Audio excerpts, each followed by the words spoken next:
Good morning, everyone, and welcome to Politico's Competitive Europe Summit. So my name is Camille Gaze, and I'm a trade reporter at Politico. No other relationship has been as vital to European and American peace and prosperity in the post-war era as the transatlantic relationship. Yet, with the US administration's pivot to a more inward-facing foreign and trade policy, the core tenets of this partnership are now being reassessed on both sides of the Atlantic. So what will it take to rebuild trust, deepen trade ties, and shape a mutually beneficial transatlantic agenda for the years ahead?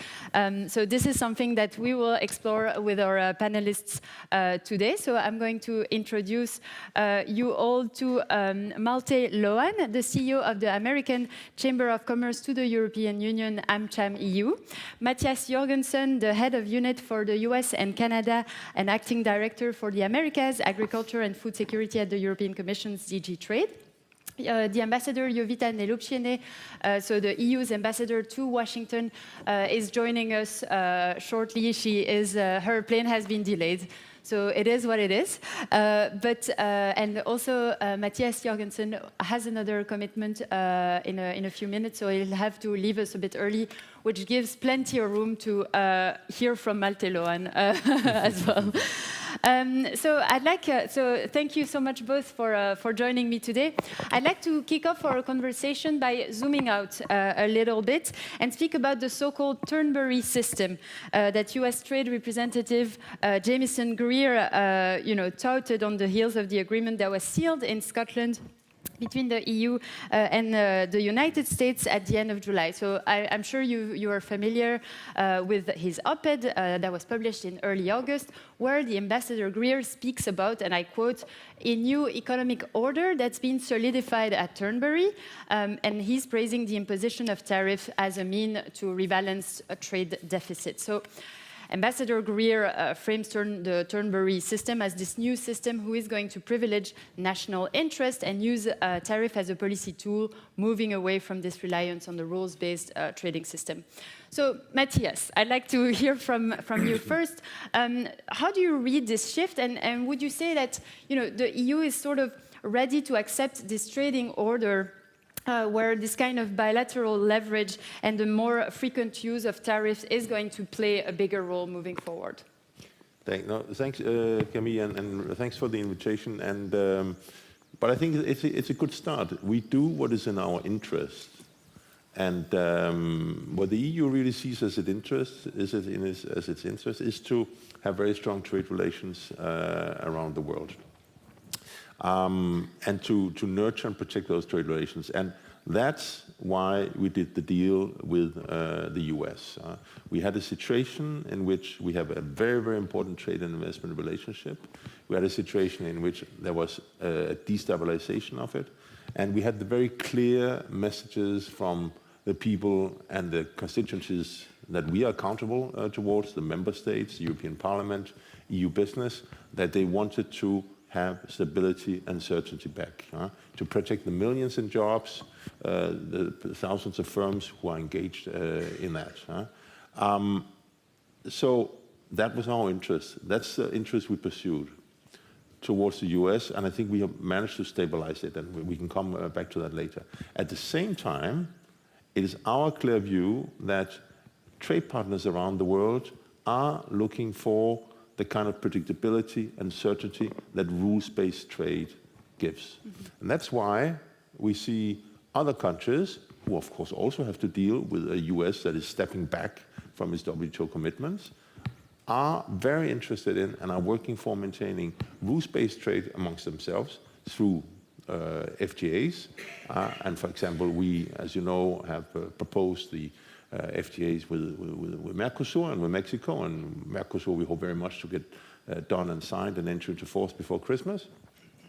And we have concluded negotiations with Indonesia, and we will continue down that road. And at the same time, we will also do our very best to maintain and develop the WTO and strike partnerships with other regional groupings like the CPTPP. So for us, as I said, we will definitely continue to pursue our interest, and our interest is in rules-based trade.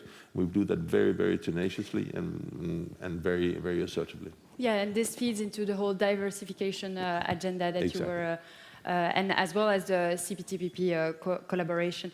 But so, because I feel like, you know, there was a bit of, you know, misconception, or at least people weren't very sure of why is it that at the end of the day, the European Union accepted this so-called lopsided deal, this unbalanced trade deal.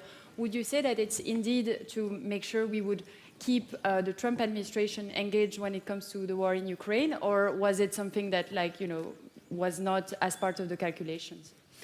I think there's several very important elements. As I said, there was a real wish for certainty and stability. Yeah. But I think we also did the deal because the deal we have done is something that maintains our competitive position on the US market. We understand it with the tariffs which are in place, and I think we got something that still allows EU companies to compete on the US market if you compare to the US firms. But we also managed to maintain our competitive position in relation to other trading partners. And I think that was really the key issue. And then, of course, the relations with the US are very strong, they're very broad, and all these decisions take place in a larger policy framework in which you have trade elements, you have economic elements, you have security elements. I think that's quite clear. Yeah, and I'd like to bring in Malte Lohan from AmCham. How would you see this evolving relationship? Do you think we are indeed entering this new, because we were talking about the Turnberry system, right? Do you think we are indeed entering this new area of our trade and foreign relations with the US? And what do you make of this, you know, unbalanced deal to some extent? Well, good morning, everybody. First of all, I'm glad to be with you. I prefer not to put a label on where we are today. I feel we're in a period of flux, and the jury's out, you know, what the future looks like. Certainly what businesses on both sides of the Atlantic have been struggling with since the beginning of this year, more than in a long time, is uncertainty. And I know this is a well-rehearsed slogan. Everybody has heard this before, but it doesn't make it any less true that this is a major problem. When a company is looking at its future growth plan and the investment it needs to make, uncertainty is toxic because you don't know where you're going to generate your future income. And that just chills economic growth and it chills economic dynamism. So that's bad news. And therefore, it was absolutely imperative to find some way to stabilize the situation. Now, the joint statement is not the ideal scenario that we would have liked to see. Yeah. I think for different reasons than those that are perhaps more the public conversation, because we recognize that there was no better alternative on the table. In an ideal world, of course, business always likes to see lower or zero tariffs. And that has been our position from day one when the negotiations between Europe and the US started. We would like to see essentially a zero tariff zone across the Atlantic, and we've been very clear on this from the beginning. But we also recognize that was just not on the table. And so the alternative to 15% was not zero tariffs. The alternative to 15% was 30% tariffs. Yeah. That would have been the reality today. And the alternative would have been an immediate retaliation by the EU on 93 billion euros worth of exports from the US. That would have triggered a spiral of escalation. God knows where we would be today in the transatlantic relationship. Yeah. And I think we have to be honest. You know, this is not the reality that we like, but it is here. And so against that context, the deal certainly provides more stability than would have been the case otherwise. It does also create a basis for Europe and the US to now move forward and actually do meaningful progress on a number of areas which the business community is interested in. And I'm sure we'll talk about some of these in a moment. So really the message now is use the deal to move forward. We cannot allow that to unravel and go back to the uncertainty that we were in before. But, you know, based on what you're saying, I'm interested in understanding how worried you are about, U.S. companies based in Europe, and that this asymmetry at the end of the day could turn into more pressure onto their European operations, right? Like, how worried are you about this kind of reshoring agenda from the U.S. administration? Look, I think it's important to understand the transatlantic economy. What does that look like in practice? So, of course, it is the largest trading relationship in the world by far. But if we only look at it through the lens of trade, so goods flowing across the Atlantic, we're actually completely missing the point. The real importance of the relationship is the sales of the European units of American companies in Europe and the American units of European companies in the United States. So it's businesses selling through their local subsidiaries on both sides of the Atlantic. In fact, collectively, we are selling 5 times as much through our local subsidiaries as we are trading across the Atlantic. Of course, trade is important, right? But there is a lot more in the relationship, and that is underpinned by the biggest investment relationship in the world. Yeah. So the US is by far the largest foreign investor into Europe. Europe is by far the largest foreign investor into the US, more than the rest of the world combined in both cases. That is a huge asset for both economies, right? And a lot of American companies, now speaking for our members, build on the transatlantic marketplace as a way to project their competitive strength across the world. It's, of course, their home market which matters, but it's the combination of the United States and Europe which really gives them an incredibly strong competitive position also across the rest of the world. And if you think about sectors like defense, like digital, like energy, like pharmaceuticals, many of the American companies have huge presence here in Europe. For decades, in some cases, more than 100 years, manufacturing here with local supply chains here, local staff here, and using their presence here and their presence in the United States together to actually generate the strongest economic position in the marketplace. And I think that's what we want to preserve, and that's where the stability that is now coming back is just so essential. Yeah, thank you so much, Malte. I hear that the ambassador just managed to join us from the airport, so I'd like to welcome her to the floor. Thank you so much. Thank you so much, Ambassador. Thank you so much, Ambassador Nelouptiene, for coming over after a flight. Thank you. Apparently, we still lag the investments in transport sector. So I hope the Brussels traffic was not too harsh on you. So I'd like to perhaps, before we move on into the next part of this conversation, where we'll talk about the implementation of the agreement per se, I'd like to also bring in your first-hand experience of your time in the United States and understand from you also, what you make of this agreement that was sealed with Washington. Would you say that this, asymmetry to some extent was a price worth paying to keep the Trump administration engaged on the war in Ukraine? Well, first of all, I think that deal is important, just as it was mentioned, because we have this massive relations, not only in trade and investment, but be it security, be it research, be it people-to-people contact. There's always the context in which any kind of the trade deal is made. I think that should be taken into account. Another element, of course, we do believe that this on this deal depends quite a lot of other countries, because it's 1 to 3. Probably we were a third or fourth to make a deal with the United States, and it becomes kind of a framework, an example for the others, and I think kind of to stabilize the market forces, if you wish, and I think that's extremely important. Volatility in the global market is not the key, because we probably have to have in account that actually US is the largest consumer market, so everybody always will want to be there. Everybody wants to have access to the market, and everybody wants to have clarity, probably, if not stability, so at least clarity what rules of the games are. And I think this is, when we think about alternative, this probably summarize the sense.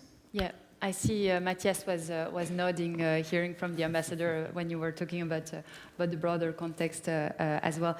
And so this, sort of also brings us to the more concrete implications of the agreement, right? And I'd like to touch upon the implementation as such, because I'm sure this is also something that our audience is really interested in, and understanding, what comes next in the relationship and in the deal.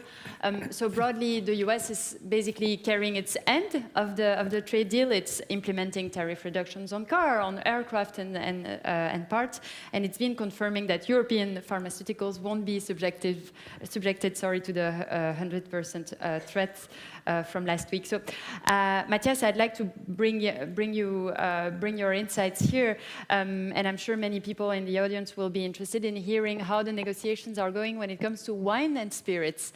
Are you confident that they will be exempted too from the tariffs from the US? Yeah, thanks a lot. I think what we have on the table is a deal. It's in the joint statement. That's what we're implementing now. We took very rapidly the steps that we had to take in the side of the EU. We made proposals still in August to lower tariffs and open some very limited, carefully calibrated tariff rate quotas for certain seafood and certain agricultural products. Yep. That is now going through the co-legislators. The Council is looking at it, the European Parliament is looking at it, we are trying to help them.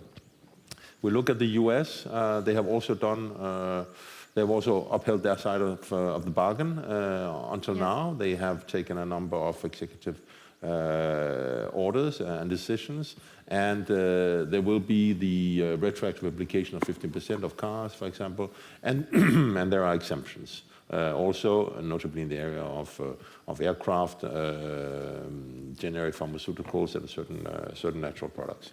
I think we now have two tasks, and I think one task is that we need to ensure that we both keep on living up to the spirit of the agreement. We have stability, we have certainty. There's a 15% ceiling on EU exports in general.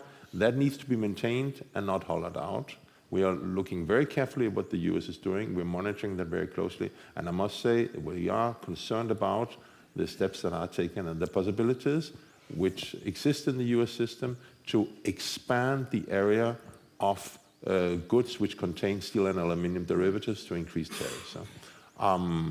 That is some concern. But we're discussing with the US to see how to ensure that the statement is implemented in accordance with the letter and the spirit. Okay, there are teething problems, but we're in very constant contact with them. Then we got the joint statement as such, which contains lots of pointers to other areas, and I think there's a possibility to enter into a lot of interesting discussions. It's a platform, as Malte said, for further engagement, and for, I think, what should really be the focus of both sides of the Atlantic, and that is serving the many people on both sides, and many firms on both sides, which benefit and which draw their livelihood from this very vibrant and deep and broad trade relationship. So you say that you are worried about the situation around the steel, the derivative of steel, and a 50% being imposed onto them.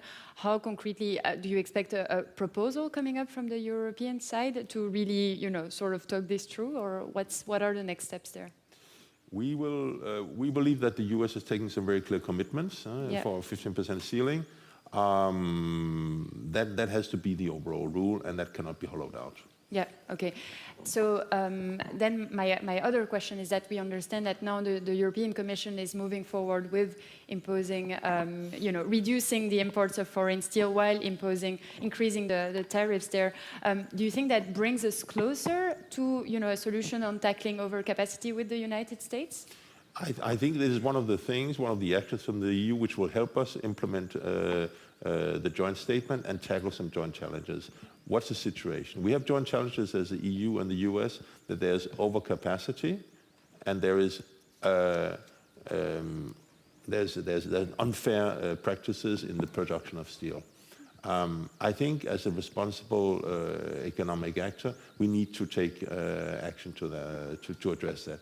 So that's why we will come forward with a proposal which will limit the amount of steel that can be imported into the EU tariff-free. And that will be the basis upon which we will then pursue what is set out in the joint statement. Together with the US, we'll try to ring fence our steel production and also thereby hopefully be able to achieve the normalization of trade in steel across the Atlantic and get rid of the US tariffs, which for the moment are very high on EU steel exports, and which are probably in the vast majority of cases simply leads to higher prices on the US market, because the steel that the US is importing from Europe is not the bulk steel, the basic materials, it's specialized steel that you need in the US to build roads, to build factories, to build pipelines, all these kind of things. So we believe there's a joint interest, and that's one of the areas that we're very keen to move forward on very rapidly with the US. Yeah, and so do you think that to some extent we might see, a renewal of the general steel and aluminium agreement, or it's not really the priority on the US side currently? I think the US will be very interested in starting these conversations with us. I think the moment that we have our proposal, the moment we have a good indication of how co-legislators look at it, I think we'll have a strong platform upon which we can engage with the US. Okay, sounds good. I see, Malte, you'd like to add something to this. Yes, thank you. And so I think, first of all, important to recognize that both parties in this are moving forward in good faith. Yeah. And I really want to make a point. This is happening. This is happening from the European Commission side. It is happening from the US administration. Matthias just mentioned the steps that have been taken to enact the first commitments which were set out in the joint statement. Now, it's also important to recognize, out of the 19 points that are covered in the joint statement, only 3 cover tariffs. The joint statement is about a lot more than tariffs. Mm-hmm. And a lot of the conversation that is making headlines is about the perceived asymmetry around the tariffs. Yeah. We also need to look at the other parts of the agreement to really understand where the potential for future progress lies. Mm-hmm. And we polled our members a couple of weeks ago to understand where the priorities in the American business community were when it comes to implementation. Number one, no surprise, we would like to see an expanded category of sectors and products which are subject to lower or zero tariffs. We think there's a clear mechanism in the joint statement which allows that, and we are very keen for the two sides to continue to make progress on that. But the number 2 point, and this is what I wanted to add here, is that an important part for the business community is what we call here in Brussels regulatory simplification, and what the joint statement calls non-tariff barriers. And there are a number of policy areas that are mentioned in the joint statement, such as CS3D, CSRD, EUDR, CBAM, which are considered by the US administration to be non-tariff barriers that the EU should be tackling in order to address some of them, the perceived imbalance from the US administration's perspective. We have for years, as the business community in Europe, called for those regulations to be improved so that the implementation can be easier for companies and the burden can be reduced. I think it's really important that we don't lose sight of why Europe is doing this work around regulatory simplification. There is a link to the joint statement, and I do recognize that for the US administration this is important, but the reason we have to do this in Europe is not because it's being required by the US administration, it's because Europe has to get this right, and I'm really not seeing enough ambition and urgency today in the way that the simplification agenda is being handled by the co-legislators. I know the Commission is keen to move forward on this, but we need to see faster progress on that. Thank you so much, Malte. I think the time has now come for Matthias to leave us. He has to go to the council. So thanks so much, Matthias. Okay. Thanks so much. Thanks, Laura. Thanks. I'd like to perhaps, yes, come closer. I think for me, you know, I'd like to come back to the regulatory pressure just in the last part of our conversation, but this steel, the questions around steel and aluminium, you know, of course, triggered some questions, are triggered by some questions on China, right? And so, you know, the US ambassador to the EU, so sort of your counterpart, Andrew Puzder, said earlier this week that he found more alignment in the EU on having a joint recognition on the threats on China than he had expected. So Ambassador Nelupchine, how much would you say that Washington and Brussels currently align on around how to cooperate around China, especially when it comes to its support of Russia? Do you think that the fact that the EU is taking more steps into sanctioning Chinese company is sort of, you know, a way for, like, a move in the direction of the White House in a way? Well, I think that the understanding of the threat or what is the assessment of Chinese role, not only in the national security or security and defense, but as well in the which you have just touched about overcapacity and economic security. I think that we are on the same page. President von der Leyen already more than 2 years ago said that we have to de-risk, and this was aligned with the previous administration and even more so with the current administration. And this priority is bipartisan in the United States. I think that for us it's very clear. We have invested quite a lot of our political and expertise capital, so to say, in order to prepare ourselves and to have a right trade defense instruments, which now is the question, of course, to when and how to use them. And I think that this is where the area where probably American expectation lies. First of all, when we speak about national security and defense, I think it's pretty clear. President Trump himself several times commented that the pressure should go to those who are enabling the war, the countries like China. He mentioned India as well. First of all, the money which comes from the buying energy sector. And I think that we should not shy away and recognize that over there, now we are discussing, the member states are discussing the 19th sanction package, which Commission presented a week ago. We should not shy away with that we have done a huge work. Maybe it's not tariffs, what the President Trump is mentioning, but I think that the measures are almost as painful as the tariffs can be, and they are there. They are already in the 17, 18, and now going to be the 19 sanction package. And we should not really kind of underestimate the impact. We saw a couple of weeks ago, Russia announced an increase of VAT. Their reserves are depleted. Yes, the country is too big to maybe to default immediately, but I think that falling into the trap that everything is fine with Russian economy is as well not the best choice. The more we discuss, the more we cooperate on that, and the more we put the maximum pressure. Different tools may be used, and we saw in the G7 statement earlier. Over the night. Sorry, I missed the time frame. That is very clear that to put in place the tariff measures, trade measures. Sorry, the trade measures. Trade measures. Yeah, not voilà, tariffs. exactly. And I wanted to follow up on that because exactly the EU would never go down the road of imposing such a high tariff, right, on China and India because they enable Russia's war on Ukraine. That's not an option for us. Well, I think that what is most important is actually to decide what we are going to do here and what is our aim overall. The first and the most important element is to make sure that Russia does not have funds to support or to continue the war in Ukraine.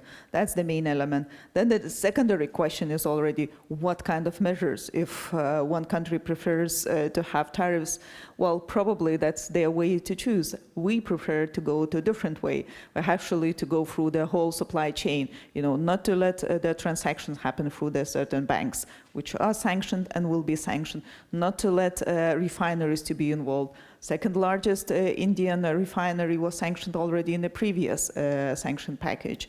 The companies in the entities maybe in the Central Asia should probably will look at all the enablers, and then we go all the way down to how this energy resources actually reach the countries which are paying. So all the shadow fleet, it's not that because we don't like some kind of ships, no, because it's part of the supply chain, and we go all down to the supply chain to make sure.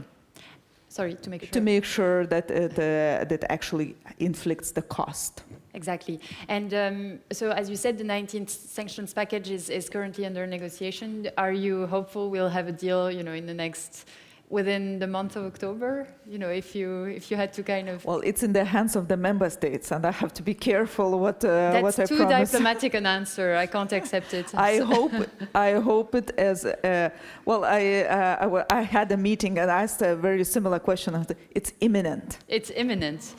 Okay, well, and on that note, I'd like to bring in Malte for, to kick off the sort of last part of our conversation. Looking forward, what are the next battles ahead, and the regulatory pressure that you mentioned earlier, and the simplification agenda. So we are going to see further disruptions from the White House. I think it's no secret to anybody. Earlier this week, Ambassador Puzder stressed again how much the EU and the US should discuss rules such as the Digital Services Act, the Digital Markets Act. He also said that the CSDDD and the CSRD, are impediments to trade. So you think that, to some extent, Ambassador Puzder sort of, nailed it in his reading of the situation of where we are in terms of the EU's rule book. And because I also saw a survey from AmCham earlier this week that a majority of business still perceive US policy as having a negative impact on their operations moving forward. So it goes a bit both ways, right? Yeah, we asked our members in the same survey that I mentioned before how they see the implications of current policies by the EU and current policies by the US affecting their operations in Europe. Yeah. And the answer in both cases was not great. You can see the results ideal. on our website. Yeah. You have a majority of American businesses in Europe saying the current policies on both sides of the Atlantic are not helping. Now, I think what's really important is, first of all, we fully support the ability of any country in the world, and the same goes for the EU, to regulate the way it wants to. It is the EU's prerogative to set the rules the way the EU wants, just as it is the US's and Canada's and Brazil's and everybody else's. And we really would like that prerogative to be respected and to be recognized. The second point that's important is, as American companies operating in Europe, one of the main reasons why Europe is such an attractive place to do business is because the single market treats everybody the same. Yeah. And we do benefit from this, from the fact that it's a level playing field where the same rules apply for all. It's a very important part of our commitment to Europe for decades. Now, what we have to recognize, of course, is that we are in a partnership between Europe and the United States, which is so closely integrated that regulations that we may take here in Europe or that the US may take at home, they have consequences for each other. And I'll give you one example, which is the CSDDD, the supply chain law. We fully support the objective of supply chain due diligence. And there is no American company that is asking for kind of exemption for an American company just because it happens to be American. What we have a problem with is that this law has a stated extraterritorial component, which means a subsidiary of any company that happens to be doing business in Europe, in Australia, for activities that are entirely outside of any nexus with the EU are still subject to EU regulations. Okay, this is the extraterritorial component, and it's by design. The law is trying to fix problems across the world, even though some of those problems are fully outside of the normal kind of parameter of regulation that the EU has scope to regulate. And it goes both ways, right? Like the US also has this kind of... And that is really a fundamental problem wherever it comes from, right? And our role is here in Brussels to call this out. And so we do need to see this extraterritorial component as one of the examples of the regulatory burdens to be resolved, because it is interfering with the way that companies operate across the world, where they have to know which rules apply, and you cannot have, you cannot be subject to rules in Australia and the European rules that somehow apply through the back door to you when they are in conflict with each other. It just doesn't work. That's why you have to resolve this extraterritorial conflict between European legislation and others. Yeah, Ambassador. Well, I think that there is one thing when we speak very theoretically about extraterritorial, but I think when we speak about, tracking down the supply chain, I don't know how we, for example, will actually do if someone imports something which is a forced labor, child labor, or even some other human rights violations. So it's not an extraterritorial as such, it's just to make sure that your supply chains are clean of those kind of things. So I think that I really support the idea that we have simplify, and I think that as you pointed earlier, it's extremely important. It's not really, doesn't matter who actually points out or nails down what could be done and how to ease their administrative burden, how to make sure that there is no overlaps in the reportings, how to make sure that actually everything what is done cost as little as possible for business, that we really unleash the capacity to innovate of the companies who work here. But I think that we have to be really very precise what are we doing. We have not only sustainability packages, which all those regulations have been mentioned comes in. We have another 6 packages coming in with the omnibus.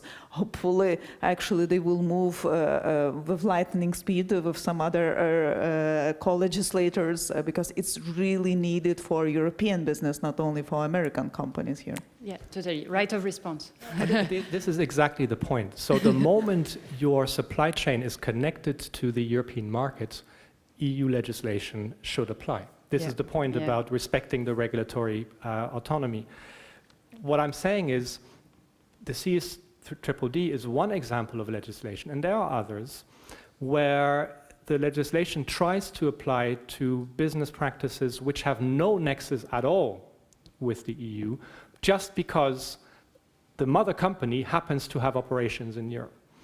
And I think this is what we have to disentangle, right? This notion that you may be doing business outside of the European Union, and some of your business may never interact with the European market. Europe cannot tell everybody else in the world that everybody else has to apply the European standards on whatever it might be. And this is, by the way, is a big issue for American companies, but it's the same big issue for companies from many other markets across the world, and we are in constant dialogue with them. This is not an EU-US conversation. Exactly, exactly. So I'm looking at the time, and technically I should be doing the conclusion remarks, but I'd like to hand it over to you both, actually. So do you think that looking forward, this agreement is sort of, shifting the way the EU is doing trade policy moving forward, taking into account this kind of wider context? Like, is our geopolitical implications more integrated into the EU's trade agenda? And we don't have a lot of time, so I'll ask you both to keep your answers short. Ambassador, would you like to start? Well, I think that it was always, never trade agreement is made somewhere in a vacuum. It was always there. Maybe now it's more explicit, and I think that this is a new reality which we have to face. Malte. We're clearly going through some turbulence, and I think there's going to be some lasting effect from the turbulence that we're going through now, but it doesn't change the fact that together those two markets are the strongest protection that we collectively have against different, more authoritarian systems that neither wants to see. And in order to stand up for what we believe is the kind of rules-based, market-based order, I think the only way forward is to make full use of that transatlantic partnership and all the wealth and prosperity and stability that we can generate together. Thanks so much. Thank you so much for you both, and especially for bracing the Brussels traffic this morning. Thank you so much for this very interesting conversation. So we are going to welcome now, Antonia, my colleague Antonia Zimmerman, who will be moderating the next panel discussion entitled Trade Triangle Looking East, West and Beyond. Thank you so much.